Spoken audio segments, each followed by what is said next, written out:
going to give you an extraordinary example of Trump derangement syndrome. Michael Caputo, a longtime friend of mine and a key soldier in the Trump revolution, was back in the newspapers this week because a Republican political strategist named Sherry Jacobus actually advocated the violent rape of Caputo's children on Twitter. The response of her employers at USA Today was not favorable. Joining us now to break this vile story down is Michael Caputo. Michael, welcome to the Alex Jones Show. Thanks for having me, Roger. I've seen a lot of things in politics, but this was among the most vile, distasteful, incredible things I've ever seen. Tell folks exactly what happened here. Well, Sherry Jacobus was a columnist for the USA Today, and she was a Republican operative about 10 years ago. She tried to get a job with Donald Trump and was turned down and went crazy after that. She started becoming very active on Twitter and social media, beating up on Donald Trump and anyone near him. And about a year ago, she decided that I was going to be one of those people she's beating up on. For that entire time, she picked on my family, my wife, sort of asking about, telling me that my children were going to hate me after I go to prison, et cetera, et cetera. And, at first I engaged her to try and calm her down, and then I ignored her, but she continued to do it even though I had blocked her. And then when you and I revealed that the FBI had sent an informant, Henry Greenberg, to try to entrap us in 2016, she unblocked me because she had been blocking me for some time and then started going after me. Well, about late last week, Roger, I was going back and forth with a Florida Politico reporter named Mark Caputo. He and I are not related, but you're friendly with him and so am I. And we were talking just simply about very general issues, and Sherry jumped in and started going at me.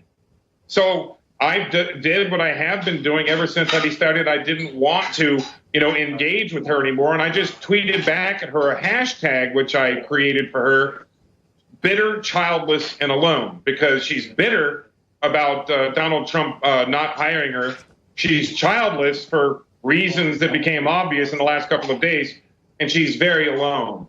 When I did that, she went nuts, and she sent a tweet saying that when I'm in jail, my toddler daughters can actually work for Epstein, the Clinton pal, who was arrested for and found guilty of sexually attacking an underage girl.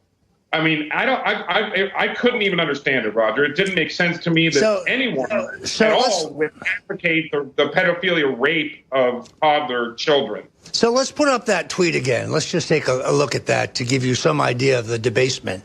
Are your daughters, these are children, ugly like you, she asks, or can Trump use them at the Epstein parties? Jeffrey Epstein, a convicted pedophile, friend of Bill and Hillary's, major donor to the Clinton Foundation, so they can survive when you're broke, bitter, I assume she means alone, and in prison for treason.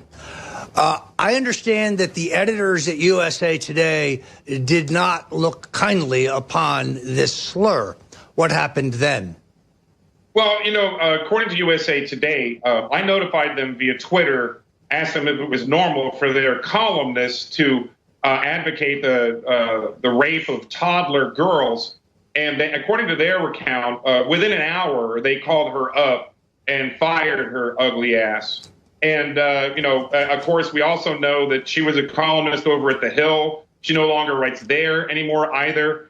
Sherry Jacobus's platform is just now Twitter, and that's it. And you know what, Roger? I can't understand it, but Twitter doesn't have a problem with her advocating the rape of toddler girls.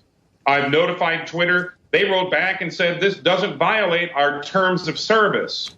How amusing. On Twitter.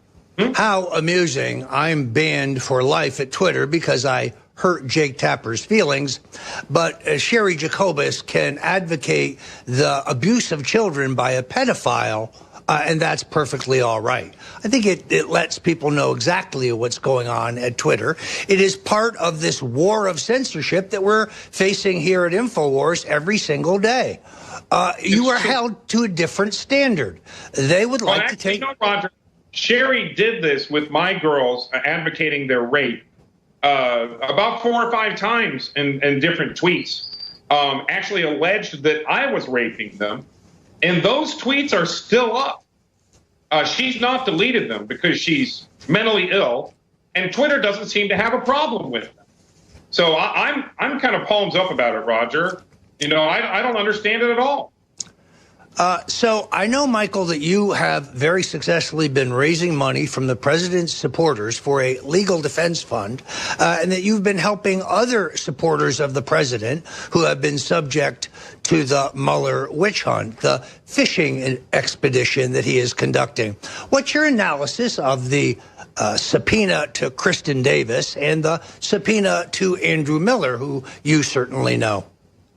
Well, Roger, I always thought from the very beginning that they asked me in for an interview with Mueller, and of course the Senate and the House did as well, because I'm an old friend of yours, and I think that you know, I was the first one of your friends to be called in. Now there have been several, including Andrew and soon Kristen. This is not an investigation of a crime, Roger. This is an investigation of Donald Trump to try to find a crime. And they're going to the people who are closest to him, like you, Roger. You've been advising him on politics for 3 decades and more. And they're basically fishing around you, trying to grab everybody that you've ever intersected with to try to get somebody to identify some kind of crime or help them create one out of whole cloth that doesn't exist. That's what this is about. I mean, Andrew Miller, as you know, Roger, he's a house painter in St. Louis. You know, Kristen Davis is a cosmetologist in the New York City area. Neither of these people had any access to Donald Trump. Neither of them really were even interested in Donald Trump. The only reason they're being interviewed is because the Mueller team is trying to get you right dead center in the jackpot, Roger. You know that. And they're weaponizing the powers of the Department of Justice to do that. Here's their problem. They just cannot accept the fact that I was able to deduce what WikiLeaks was going to do by a careful reading of the WikiLeaks Twitter feed and by carefully reading every public interview that Julian Assange gave. Stone must have known in advance. He must have been collaborating with WikiLeaks and the Russians. The problem is we can't find any evidence of it. That's because there isn't any. Yes, it was deduction. Yes, it was accurate. Yes, the WikiLeaks disclosures about Hillary Clinton were devastating. They show what a venal, greedy, corrupt witch she is and what a fraud her presidential campaign was. They show her up to her knees in dirty tricks herself, helping orchestrate the anti-Trump demonstrations at his rallies. What better way to distract from the criminality and the conduct of the Clintons than to raise a question about where WikiLeaks got the documents? Sorry, leftists, I know you find this hard to believe. There is no evidence that I knew in advance about the source, content, or the exact disclosure timing of the WikiLeaks disclosures regarding the DNC. I don't know where they got the material. I never received it from them. I never passed anything on to Donald Trump or the Trump campaign or Julian Assange or WikiLeaks. This is a left-wing conspiracy theory that Mr. Mueller is chasing down every blind alley he can find. They will find no evidence that this happened because it didn't. Michael Caputo, thanks for joining us here at the Alex Jones Show. We give our regards to your family and your daughters. I'm sorry they had to put up with this kind of vile abuse, but I know that you are standing tall for the president. Thanks, Roger. Thanks a lot for having me on. And by the way, don't jaywalk, because that'll end up in the Mueller investigation. Thank you, Michael. We'll be right back because one of the leading memes of last week is that Donald Trump doesn't trust his own intelligence agencies. He trusts Vladimir Putin over the word of his own intelligence agencies. We're going to take a look at those intelligence agencies and take a look at their record regarding veracity.